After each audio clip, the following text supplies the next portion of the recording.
ఎత్తిన జెండా దించకుండా తప్పిన పట్టు వీడకుండా నాటి నుండి నేటి వరకు బీసీల ఐక్యత ధ్యేయంగా పనిచేస్తున్న మన ముఖ్యమంత్రి ఆర్ కృష్ణ గారు, మరి అదేవిధంగా ఈ రోజు ఏదైతే ఈ ఉద్యమానికి రథసారథి, సూత్రధారి, పాత్రధారి, ఈ కార్యక్రమం ఏదైతే బీసీలకు 42% సాధించే వరకు నిలబోకుండా అడుగులాలుగా నడవడానికి సిద్ధంగా ఉన్న మా మున్నూరు కాపు సోదరులందరి తరఫున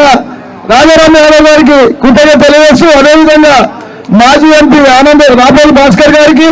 వేదిక మీద నిజంగా చెప్పాలి ఎందరో మహానుభావులు వారందరికీ వందనాలు తెలియజేస్తా ఉన్నాను. ఎందుకంటే సమయం తక్కువ ఉంది కాబట్టి ఒకటే మన డిమాండ్ ఏదైతే ఉందో, ఈ రోజు కామారెడ్డి డిక్లరేషన్ లో ఇచ్చిన బీసీ కులగణన జరిపిన తర్వాతనే 42% రిజర్వేషన్ ఇచ్చిన తర్వాతనే ఎన్నికలకు పోతా అన్న మాటను నిలబెట్టుకోవాల్సిందిగా మనం అందరూ డిమాండ్ చేస్తూ ఇక్కడ ఒక సమావేశం జరుపుకుంటూ ఉన్నాం.